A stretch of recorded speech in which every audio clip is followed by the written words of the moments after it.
I'm Ariana Grande. Hi, I'm Cynthia Erivo. And you're listening to the Broadway Podcast Network. Visit bpn.fm to discover more. Hi, I'm Stephen Sondheim. Welcome to the Theater Podcast with Alan Seals.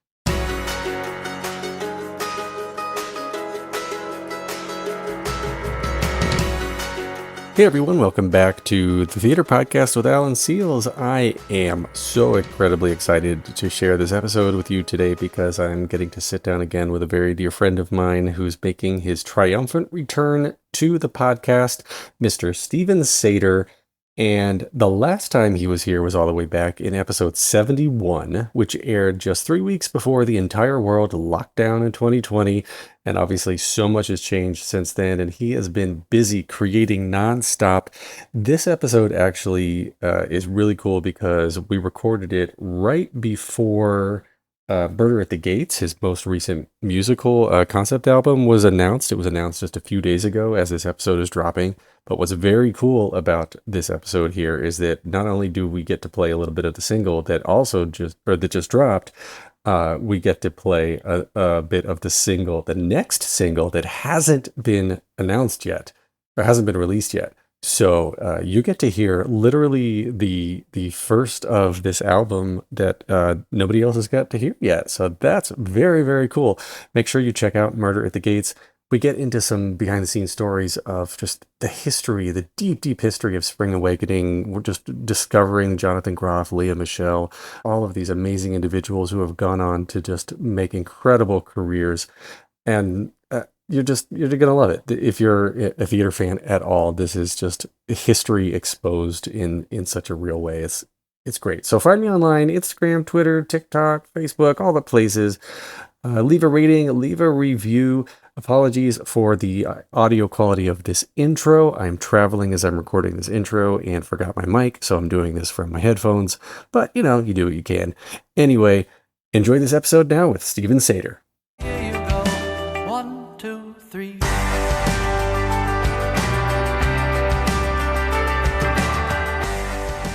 My guest for this episode is a returning guest and a friend of mine that I'm so happy to see again. A Tony, Grammy, and Olivier Award winning playwright, lyricist, and screenwriter. He's best known for his landmark collaboration on Spring Awakening, as well as his acclaimed work on Alice by Heart and Nero.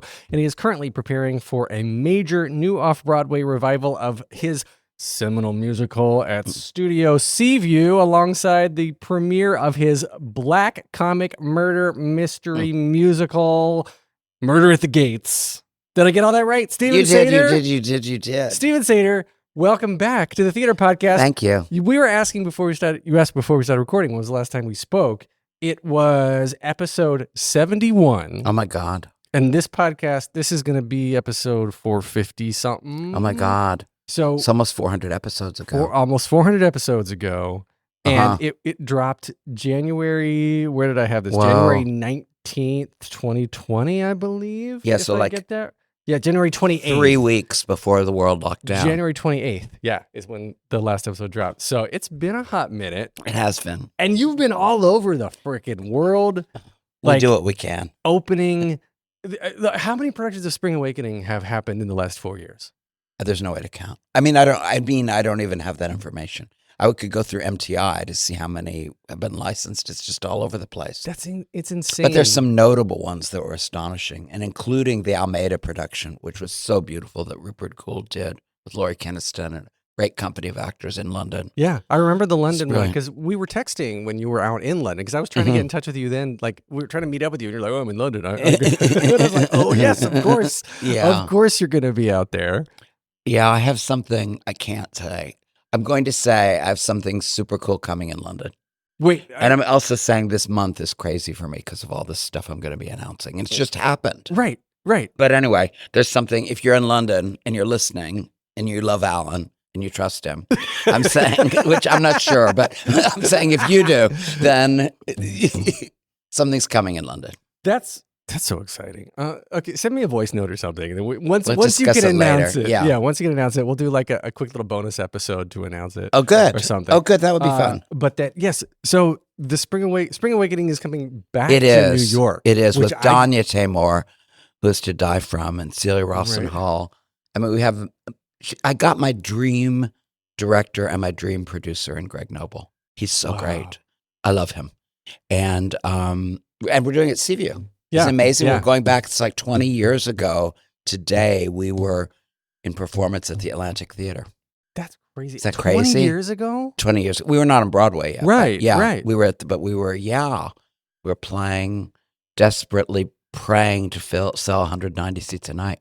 The work that you do, and maybe this is a thing, or maybe this is just what kind of catches on in the zeitgeist. I mean, you write so much and you create so much, but like Spring Awakening, Alice by Heart, Nero, and then now Murder at the Gates, it all seems it's aimed at a younger audience. It's true. And why is that? Is that Because just how I think when young people come into the room, they bring the future. And so it's so exciting for me to have the fact of this open call to all of these young people, I'm going to start crying. I'm on TikTok now, and I post something, and I just get open call. And I thought, if there's any way on earth we can make this work for Spring Awakening, and Don, you want to do it, and Greg, amazing Greg, said yes. Mm-hmm.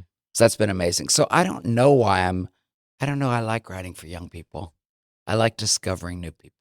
I like working with, I don't know, they are the future. Well, is that a conversation like that you have had yet with Greg and with Danya in terms of casting? Because this is just a landscape, and I think like since we last talked, literally we talked right before the pandemic shut Broadway down, and things have gone a little bit sideways, or maybe a lot bit, depending on how big of a check you want to write for these kind of things. But I feel like you can't get something across the finish line without a major name attached anymore. Producer Alan Seals speaks up. So it's true. And you know who the biggest names are? Jonathan Groff and Leah Michelle. I mean, it's crazy. Are they coming back? Oh, no, I don't mean that. I was going to say, are we breaking this? No, I'm not. We're not breaking this now.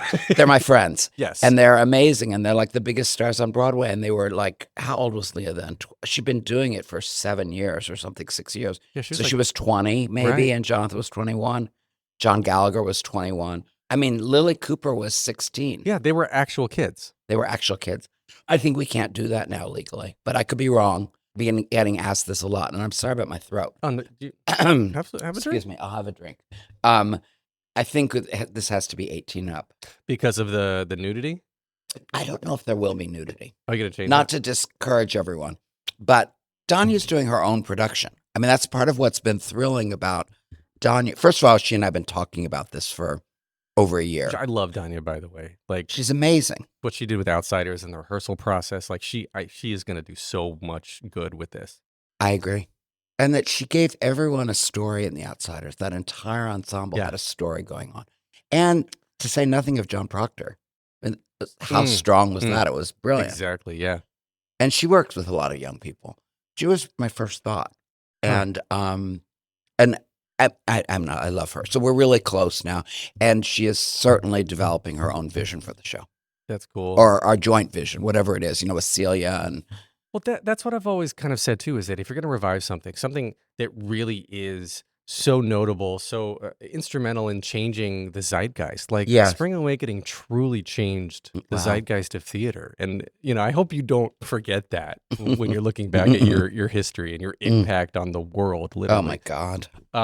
But you have to bring something back in a way, and I feel, producer hat on again, is if you're bringing it back, there's got to be a reason you're bringing it back. Besides more than a cash grab. My friend Jalen directed Cats. How about that?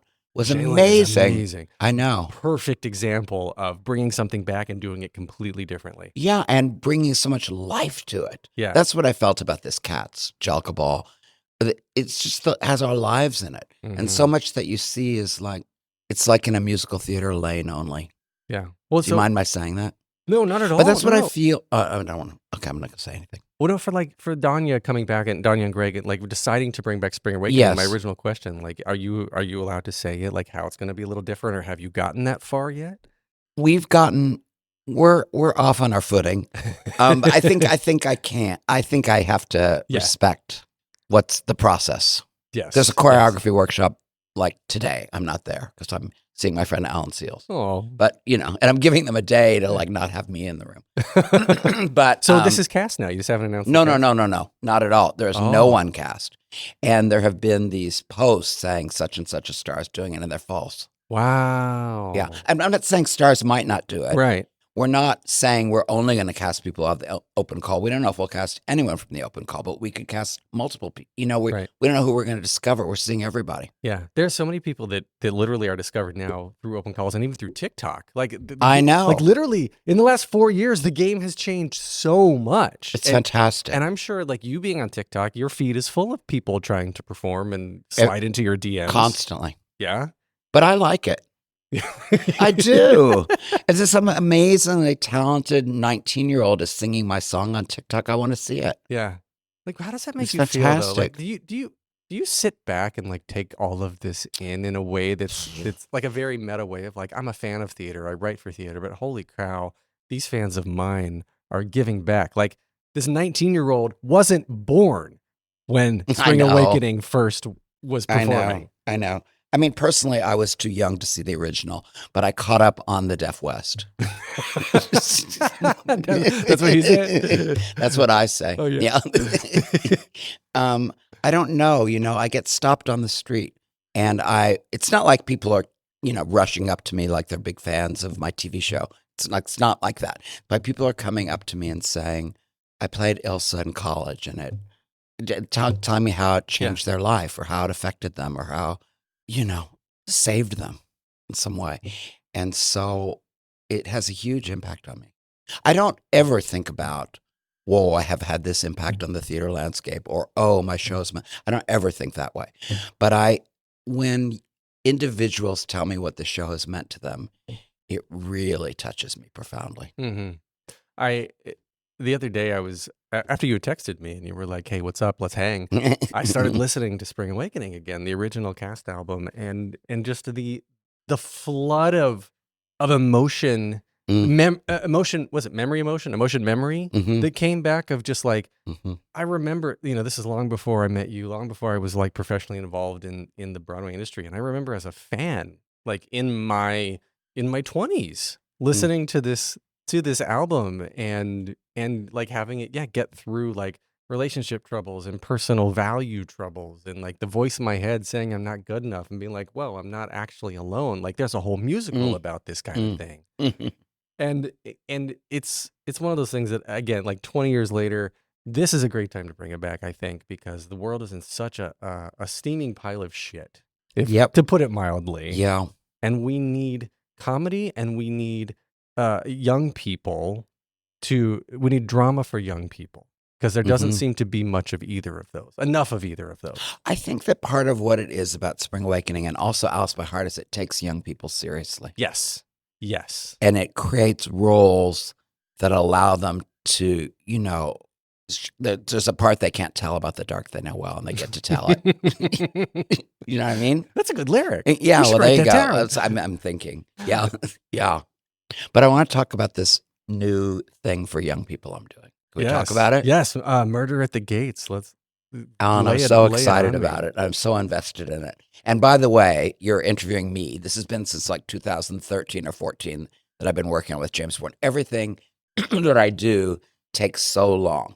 And I'm not saying it's just me and my pencil that takes so long. I'm saying you don't have a brand name, you don't have an IP, we don't have a movie studio involved, we don't have money, we don't have a star attached. So it just takes a long time. And everything is hard anyway. But yes, it's Murder at the Gates. And after all these years, well, do you want to know the whole story? Yeah. We did this workshop in 2024 that was so fantastic. Kind of in all, not to put down anything else, but all these years, all my projects was like the best workshop ever. And we had these huge plans to be doing this super professional workshop where we invite the town, because this was private, and release an album. And it all fell apart. In 24. No, at the end of 25. Or somewhere in 25. Like the summer, the fall, and whenever. It fell apart. And I turned to so James Bourne, who's this brilliant, brilliant musician and part of this band Busted, they're huge in the UK. He wrote The Year 3000. Do you know that song by the Jonas Brothers? Well, a lot of people do. And I'm not not on your playlist. Jonas Brothers, listen, I skipped a generation because I have kids that now are getting into music. And it was, anyway, those were forgotten years. But James and I hit it off in this really profound way. And I had written this murder mystery. Here's what it is. Let me go back. When I was first writing Spring Awakenings, this is going back to 1999 before you were born. And we said, I am 45. Excuse me. There you go. Rent was all the rage. Yep. So I was being pushed to create a contemporary version of Spring Awakening. And I said it will never work. And it didn't work. But the energy of trying to write something about how totally effed young people are today led to this black comic murder mystery. It's sort of like think Clue meets Clueless. Right. Of Murder at the Gates. And I had written it for a theater in Minneapolis, and we were working. And then I met James Bourne, and he was at my house. Wait, so you're talking like early 2000s? No. I didn't know. This was with James in like 2013 or 14. Okay. So years later. Yeah. And we met through Burt Bacharach and my Burt Bacharach album and all that amazing stuff. And he was at my place, and we had written a couple pop songs together. And we were, for some reason, he said, maybe we should give this song to Lea Michele. And so I said, well, we flicked on her on YouTube, and it was a video of Lea singing On My Own at the Hollywood Bowl. And we were watching this video, and James, who was actually Oliver in Sam Mendes' Oliver on the West End all those years before, he was so leaned in, and I thought, oh, fuck. What if Murder at the Gates were full of these outrageous, seductive pop songs? And underneath, you felt this teen despair and nihilism that was leading to murder. And we just started like that. He just got it. And he said, there's this video of Panic at the Disco you need to see. And we watched it. All right, Sins, Not Tragedies. And the music of this show is sort of Panic at the Disco meets Phantom of the Opera with a bit of Spring Awakening. And we just started.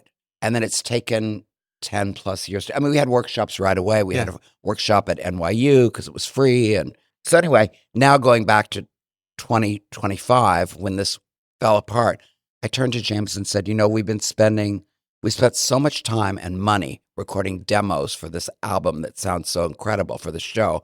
Let's just finish the album ourselves. So James and I are actually producing this concept album. I mean, such as it is. We have amazing people working with us. But Alan, have you seen the stars that are on this album? Dude, yes. Like, what? Milo Manheim, Issa Briones, Gaten Matarazzo, Joy Woods, Helen Shen, Mason Alexander Park, Casey Likes, and Ramin Karimloo? Come on. Yeah, they're amazing. They're amazing. Joy Woods, did you say her? Yes. Amazing. She knocks it out of the park twice. Milo's on 4 songs. Anyway, you've heard by the time people are hearing this, you may have heard the first single, which is Gaten, and he destroys it. Well, which one is that? Is that Fucking Screaming? Or Fucking Scream. Should we play some? Yes. Should we play some? All right, yes. We'll play a little bit here. Pretend you're in the things you do. Pretend that This you're is Gaten. not buried too. Feeling close So brilliant. in a body of dirt and swallowed by something so inert. Walk a world that's gone from you. A world that holds no part of you and never know how to live on this earth. No darling, piss shit and bleed from birth. Fucking scream from the horror, from the dream. I was listening to this the whole way here, by the way. Really? Yes. Oh, that's good. Encouraging. Fucking scream from the horror, from the dream that distinguishes you. Bend and weep that you're a beastie too for an hour of the dream. God throat is doggy, a real bone. I love Okay. So, like, how do you find these people? Was Gaten? Do you know who did the first workshops of this? It was Mike Feist. That's how far back it goes. Wow. He was also the White Rabbit and Alice at that point. Right. Don't go anywhere. We'll be right back after this break. Welcome back to the episode. Do you know when we were first doing this, it was Ashley Park, Derek Klena, Mike Feist. We had all stars then. And then they all blew up. Right. And the whole cast blew up. Molly Gordon. Right. And They were- Molly's got they her were- own TV show. Well, and, hello. yeah, everything. Yeah, would you say that's worked out? Yeah. Like, you make stars, it seems. Or I can see them. Do you know what I mean? I don't know that I make them, but I can see, oh God, they have so much star quality. Yeah. What And does people that say mean? that to me, like, how do you see that? And it's just, I have a very, very close film producer friend who says the same thing. You just see it. Well, It's not hidden. what makes, is it attitude or is it talent or both? I think it's conviction. I think it's something innate. And I think there's when Leah Michelle came into this room at 14, she said to me, I'm a triple threat. Like I can, and it's not just that they're cocky or arrogant, like you don't cast those people. It's really that they know, and they kind of know in their bones when they're doing something that it's right. Right. Or if it's wrong, that they're right, sort of. Right. You can see it. At that age, you're right. It takes a special person at any age to be confident without being cocky, but knowing what makes you different, what your worth is, right? Like lean into your uniqueness. Don't be the next Leah Michelle. Be the next whoever you are. 100%. Right.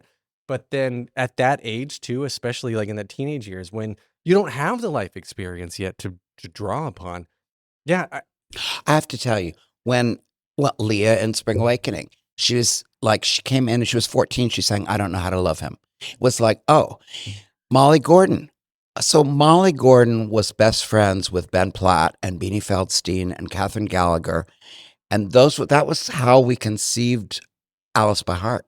I wrote it for those kids. Wow. Because my friend Jessie invited me to that. She's Molly's mom. She became the director and co-writer of the show later years. And we had Darren Criss. Known who Darren Criss was. It was incredible. And That was Alice. No, that was Alice. Right, I'm talking about Alice. Right. But then Molly, so I'd known Molly since she was like 9 or 10. But at that point, she was 14. Then she moved to New York to go to NYU. And they wouldn't even let her into the part of NYU she wanted to be in. And we had all these people troop in for Murder at the Gates. I was like, no, it's Molly. It's Molly. It's Molly. And I would watch her in these, these stupid rehearsal rooms we all go to and use. And I would just say, it to people around me, she's a movie star. Look again. She's a movie star. She is. Yeah. Well, and she has that quality, and she's translated to TV and film seamlessly. 100%. Just because that's who she is. Yeah, I agree And with Ben that. fucking Platt, he was amazing. Yeah. His White Rabbit, I'll never get over. He did a reading of Murder at the Gates too back in the day. Really? Mhm. So what's the goal with Murder at the Gates? Because you mentioned like film studios and whatnot. Do you want to make it a stage production or It's completely written as a stage musical. That's what we've been developing all these years. Now, at one point, do you know that Jeff Katzenberg did this thing called Quibi? Yeah. They They were doing short films. This was probably when I saw you last. I sold it to them, and I protected the stage rights, and it was going to be like I got paid. I wrote these. Quibi was like 10-minute films. Yeah. And because it's really a movie, it's a stage play, but it really tells the beginning, middle, and end. I didn't want to make it a series. I wanted to make it. And so that seemed great. And they wouldn't take the stage rights, whatever.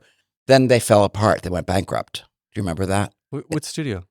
Quibi. Quibi was the studio. Yeah. They went bankrupt. And so, they launched in the pandemic. And so suddenly all these people who only had 2 minutes to watch stuff on the way to work had time to just stream Netflix all day. So it wasn't the best timing for them.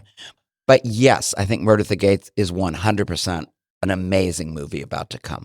And it leans into that teen horror and teen murder mystery.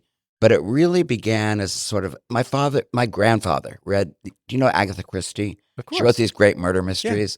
Yeah. And I saw The Mousetrap, which is the longest running play in the world. And I thought, no, someone should do this as a musical. You want to know something? I had an argument with Steve Sondheim about this. He said to me, Stephen, there is no way you can create a murder mystery musical. You don't put two Stevens in a room. He would yell at me if I called him Stephen. So he says Steve. Or Steven. All right. Okay, Steve.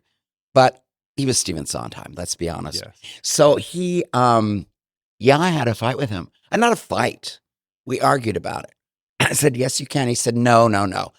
And he had all these reasons because you can't get on anyone's side. And I said, Steve, it's not about whose side are you on. It's who do you suspect? Mm. And so I don't know, all these things from my history came back to me in writing this show. And he said the ending is also boring and a detective's wrapping everything up. And I said, it doesn't have to be that way. Oh, you should know you can change things. Hello. So anyway, it's a completely original musical. But it so happens we have these amazing stars, and James and I could afford to finish this album. Yeah. I can't produce a show, So yeah, I'm super invested in this album in every way. But I'm also hoping it will catch on, and a lot of people will pre-save it, and we can create a following to get the show on. So, because I hear what you're saying about Broadway, and it's true. Yeah. But if we have a big following, right? Okay. So put a pin in that. When will this episode be allowed to drop, and when will the album come out? When's the announcement coming out? The dropping of the first single, which we've just heard, with Gaten, is the 18th. And then the album will be available for pre-save. So as people are hearing this, it can be pre-saved. Then the album drops July 1st. In honor of July the 4th weekend, we're going to release the song Our Country Bleeds. So I'll leave it there. So the first single from Murder at the Gates, Fuckin Scream, just dropped on what'd you say? It was June 17th. June 18th. June 18th. It just dropped on the 18th. So if you're listening now, you can go out everywhere you find your music, pre-save this thing, listen to Pre-save Murder at the Gates. Pre-save Murder at the Gates is the album, but you can hear the single now. And then when's the next single dropping? July 1st. July 1st. Okay. I can't wait for that. And then are we allowed to play Yes. It's the second single. The second That's single. you're talking about Milo and A Fine Rigor Mortis. Mason Alexander Park, yeah. All right. So here is the second single, which if this is dropping on the 23rd, is this going to be when we're breaking the music first? Yeah. This is going to be a sneak peek. Let's only play a section of Okay. Where do you want to start? You can start, didn't we say 7 seconds in? Get the instrumental out of the way. All right, here we go. Here's a sneak peek of A Fine Rigor Mortis. Did we kiss or only pretend we wanted to? Was that bliss or only a worm we fed for two? This is Mason Alexander Park. No, this is Milo. Rigor mortis, lying like corpses. Aren't we just gorgeous? Me and you. Yes, it's a fine rigor mortis, solid as corpses. Just fucking gorgeous. Me and you. Maybe we should go out. Yeah.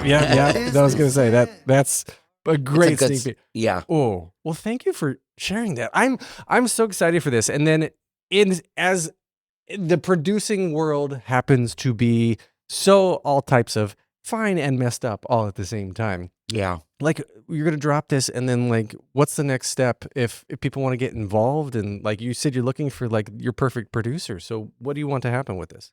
Someone who completely gets it and loves it to option it and produce it. Oh, where do I want it to be? Well, it could be a lot of places. We could start doing readings of it somewhere. We could launch it at an amazing regional theater like Pasadena Playhouse or the Huntington, where you worked recently. I know. I don't know if this would be for their audience, or maybe it would be, or ART, or La Jolla would be great, or Fifth Avenue in Seattle. Fifth Avenue would be amazing. Yeah, they'd both be amazing. I've worked at La Jolla. Yeah. A couple times, but and then I would want it to be in New York, and I'd want it to.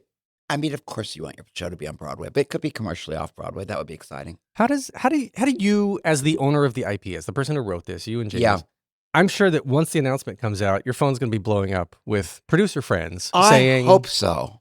Like, really? Like, do you not have that experience, though, of like, when you told me, or when I heard Spring Awakening was being revived, I literally texted you. I was like, who's the producer? How can I get involved, right? So, like, does that not happen all the time? I would suspect it would. I think, to be honest with you, I'm perceived as risky. Even though my shows have been commercially successful. There's a reason, Alan Seals, that it's been 17 years to get the Spring Awakening movie made. And everyone's like, why don't you make it? And I'm like, you have no idea. I've been working on this relentlessly. And we are getting it made. We're in it. Yeah. But it's still not green lit. It still doesn't have a studio attached. It still doesn't have financing. There's this thing of musicals don't work. Now we're on the film. Right. But also, how are you going to do This is Spring Awakening, the film. Yes, Yeah. X-rated or R-rated. It's R-rated. How are you going to do an R-rated film whose demographic is teens? Yeah. And it's a period piece. And I'm just like, you have no idea. And they're saying it has no foreign appeal. And it's like, wait a minute. Like, it's been done in 32 countries How around many the different world. It's languages? like so many languages. Yeah. Every drama school's around the world, right? So I say this to come back to Murder at the Gates. I think Murder at the Gates is a huge hit waiting to happen. I'm not kidding.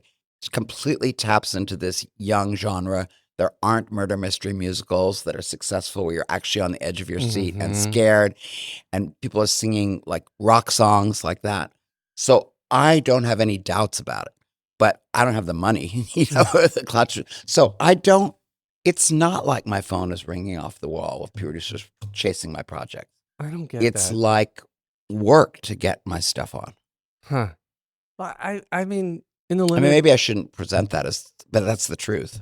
Well, I think the people need to come, producers who, and people especially who write the checks, because before you have a Broadway house, you need people who love you, who love the work, and who are willing to take a bigger risk, because it's always a giant risk until you have a Broadway house. And then it's still a risk, but it's less of a risk, much less of a risk.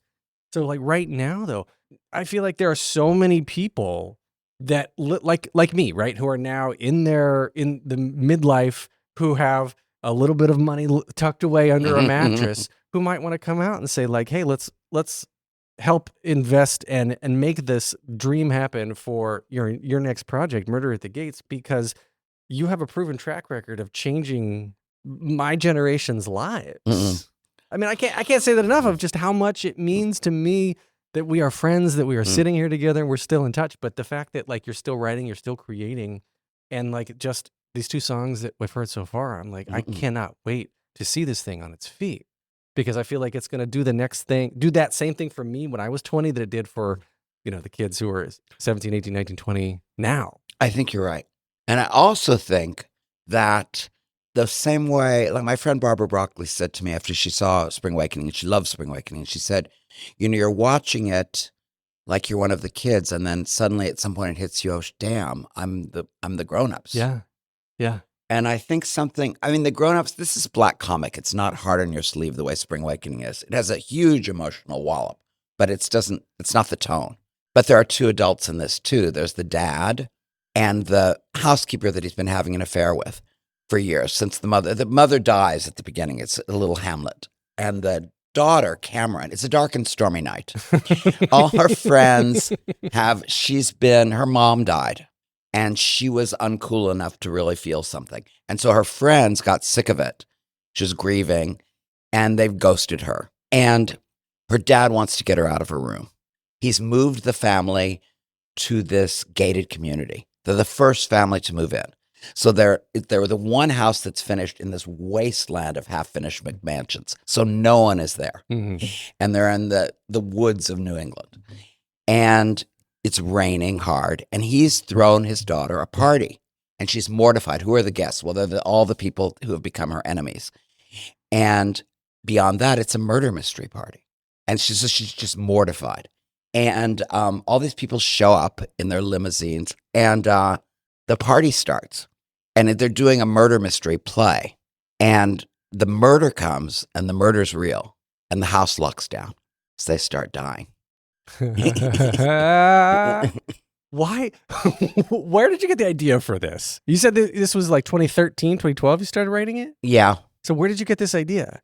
Because this is after you were writing Spring Awakening, but before Spring Awakening. I just thought how I was thinking about messed up kids today, and guns, and just like all the stuff that's pertinent and the lack of parenting and the lack of responsibility and ghosting, the heartlessness and the emotional pain of that. Yeah.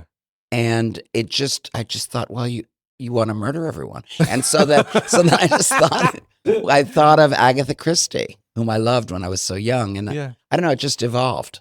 Because you read a lot of Agatha Christie when you were in your bubble, yeah? When I was like 6. Oh, you mean when I had my accident? You're right. So no, that was before. That was later. So you I had read an accident? Agatha Christie like 70 of them when I was like in 6th grade. Oh, wow. So if you want to know what we're talking about the bubble and his accident, go back to episode 71. Yeah. Well, I had a bad accident, Yes. and then I was in a bubble Yes. for a while. But that bubble led to Spring A Awakening. literal bubble. Yes. Yeah. I remember you one of the memories that sticks with me, or the image that sticks with me. You said like literally you were kind of like spit roasted, where they had to Yeah. Turned me from my back to my turn you stomach from your every back to your front 2 because you were hours. immobile. Yeah. Anyway, episode 71, folks. Go back and listen. So then, all right. So this episode, I mean, the single just dropped. The album's coming out soon, and Yeah. And then, is there a place for people to like write in if like producers want to get in touch or anything? Yeah. How can they How can find they you? reach me? Yeah. Well, they can reach out to my agent at CAA. There you go. They can't. I don't know if I'll see it in my DMs, is the truth. You know, if you could, I could say DM me. They could write to Alan Seals, my Write friend. me, and Yeah. I'll send it to you. Yeah. People can write me on social media. But CA might be better. Yeah. Yeah. Probably. There's a press team for this album. Yeah. That's smart. You're doing it so smart. And ever since I feel like since COVID, the concept albums have become a thing, like a real thing. I love that you're saying that. I hadn't thought about that. Well, the Warriors, obviously. Yeah. And then there are these other In Pieces, and there are these new shows coming out. But I have, maybe it was just that I started paying attention to it, or maybe, but like during COVID or whatever, like it was 2020, 21, 22. It was because it was so nearly impossible to put things on stage. People were just redirecting the money and finishing albums. Alan, I did that. Yeah. On my Some Lovers, Burt Bacharach and Stephen Sondheim's Some Lovers. Yes, I did do that. Right. And it was the last thing in Burt's life. Yeah, I remember It meant so much to him, and the Grammy nomination and all the rest of it. God. This music is so different from Burt's. And so I think it will reach a different generation, and it's social media friendly. It's not designed to be. I'm just saying it actually is. You have your pulse on such like the opposite ends of the generational spectrums. Well, I grew up loving Burt. My mother was in love with him, like actually. And I loved his music. So it was, you know what happened? When Spring Awakening was sort of in its zenith, my music publishing deal ran out, and I was in all these meetings with these CEOs of music publishing companies, and they were saying, like, what composers do you want to meet? And I would draw a blank. And I said Burt Bacharach, and they were all like, yeah, Burt, and who else? And then I said it at the right company, and Burt called me. Wow. His daughter was a big fan of the show. Huh. So and I loved him. When was that? Hit it off. Like, did your 2010? Was your mother around to see? Oh yes. Did she get to meet him? Yes. I'm sure that was a big It's experience. huge, and they came to the musical. My show with them, Some Lovers at the Old Globe. Wow. Trying to get that show on right now. I don't know if I'm allowed to say this on air, but someone, let's say a recent Tony Award winning director, whom I would be happy to name, but I'm not sure I should, we're uniting on Some Lovers. So I want to get that going in Does New his York. name start with Michael and end with Arden? No, but that would be good. That would be good. That Yeah. would be good. We're talking about something else. He and I. Yeah. Oh. This guy's name starts with the Z. Dude, you have your hands in everything, and I love it. And this goes to show you too that for people out there who want to be part of the industry and want to create in this industry, it's just incessant, nonstop, never give up. It 100% is. Because if you give up, there's a million other people who are going to walk right by you. Hello. Yeah. And I have to say, I grew up in this small town in Evansville, Indiana. I went to Washington University in St. Louis. I was an academic. I was in English literature and classics. Then I was at Princeton in English literature. So it's not like I moved to New York and was connected to the network of I wasn't. Yeah. It took forever. Continuing, it's who you know, it's being in the right place at the right time. And just like you said with your Burt Bacharach story, you're saying the same thing over and over again until it hits. Something's going to hit. Like how many times did Spring Awakening not get greenlit? It was 8 years. Right. And then now you're saying that you're trying to get Murder at the Gates produced. And there's going to be a bunch of people who be like, yeah, like you said, you're risky. I don't want to write a check for that. I'm going to go write a check for adapted IP that already has an audience. Exactly. Because with two big stars. With two big stars. And you can't blame them. No. But it's not my thing. No, it's not my thing either. It never has been. And that's why I got involved with When Playwrights Kill that you mentioned at Huntington Theater, because it's a completely original story. Yeah. And I didn't want to get involved and spend all this time on something that was just kind of recycled. And I'm not throwing any of that content under the bus. It's just not what I go for. I want to find a good original story. And along with what you said, discover new talent. Take a Yeah. risk because It's so much more exciting. bigger swings, bigger hits, you know? Not that I wouldn't love to do something with like Jonathan and Leah again. I would. I'd love to do it. Be a dream come true. But I do love this thing of finding new people. You wait another 30 years and you could do spring going to bed. There you go. Winter dormancy or something like that. Winter dormancy. And, you're my junk. My junk is you. We talk about that. Don't go anywhere. We'll be right back after this break. Welcome back to the episode. Well, we did this, the reunion at Yeah. 15 years. Yeah. And we said, well, maybe we'll do it again in 15 years. And Jonathan's like, I don't know if we'll be able to. It's like, okay, we'll do it while we can. Hopefully, well, I mean, they're still young. They're in their they're early amazing. 30s, mid 30s. Yeah. So they've got time. They're amazing. They've got lots of time. They're working. You're still working. Obviously, this is going to be it. I love this music. I really hope. Thank you. I really hope that it goes well and I can be a part of it in some small way. That would be one way or exciting. another. Yeah. That would be exciting. All right. Well, let's wrap up again with Plot in 60 Seconds, which is new since episode 71. I think I started it in the 200s. Somewhere. All of this is new. The office, the lighting. Oh, boy. Okay. So I have 17 popular musicals in front of me. Actually, I'm going to add I'm going to add Spring Awakening. Spring Awakening. Now I have 18 popular musicals in front of me. Okay. Give me a number 1 through 18, and you will have picked from my list, and you have to give me the plot to that musical in 60 seconds. Wait. You give me a number 1 through 18. Just pick a number. I will tell you number. what you picked, and then you give me that plot. Oh, I don't know if I'll know it. You make it up. I'm kind of bad. This. 9. 9. You should know this. And 9 is Rent. Go. 60 What's the seconds plot of remaining. Rent? Yes. But the issue with Rent is that the plot never gets resolved. Like there's this whole thing about finding, and they're trying to find a place to rent. Like that just gets dropped. But there's this. I'm sorry, I don't mean to. No. 45 But I seconds remember remaining. seeing it with my friend Dinah Manoff. There's the boy. Does she have AIDS?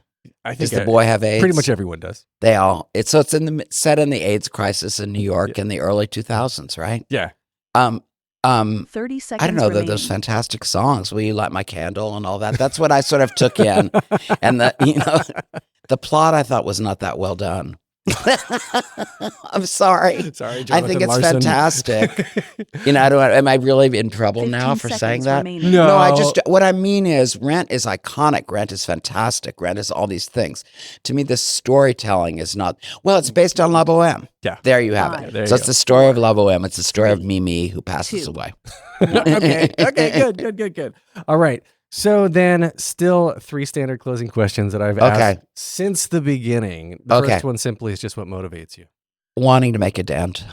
I think you've made a more than a dent, my friend. You're making me All cry. right. Keep going.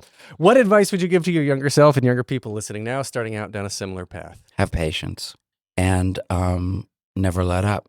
I love it. All right. If you could only see one show for the rest of your life, you could see it as many times as you want, what would you see? Like Alice by Heart, am I allowed that or no? Yeah. Any show? I mean, any show is going to be like Hamlet, for me, or Oedipus or something, something amazing. I have this new thing coming that I modeled on a Greek tragedy. I won't tell you what it is yet. So many new things, dude. You never quit. I know. I love it. It would be better if I slept. Me too. Same. Well, now you're on TikTok and everywhere. Plug all the places we can follow you online. Tell you, TikTok, Yeah. Instagram, YouTube, where no one knows, no one follows me there. I just Facebook. Are you saying there's the places you can find me? Yeah, all the places online where you play the social media game. Mostly TikTok, but also Instagram. That's so cool that you've found like this corner of TikTok. I have to tell you something. I think TikTok is amazing, and I understand people putting down TikTok. But first of all, I watch the news on TikTok all the time. I get Really? cutting edge news from the young, Wow. may we say, lefty commentators. But here's what I love most about TikTok, and I'll go on record for it, is the community. There's this musical theater community. I stay in all weekend writing, like as much as I can. I don't see anyone. I don't pick up my phone. I can, at 7 at night on a Sunday night, I can go on TikTok live, and there's this whole community of people who love my work, who've been part of my work, who are loaded with questions about their audition for the Mad Hatter or the Queen of Hearts, or Melchior or Moritz. It's so beautiful. And they tell me I was a theater kid, so I still am. Like, you know what I mean? And so it just touches the very heart of me. It's beautiful. I love that. Well, I'm still on Threads, TikTok, Instagram, Facebook. I'm out there. Check the show notes. Look at you. Leave a rating, leave a review. It helps people spread the word. Tell everyone you can about Murder at the Gates and listen to that single. Holy crap, guys. Thank you, Stephen. Thank you to WelcomeTimesSquare.com for the lovely use of this studio. And I just can't wait to see what comes of this. Thanks for showing up. Very exciting. Very exciting. Thank you, Alan, for having me. Of course. Take a deep breath, make the world a little colorful.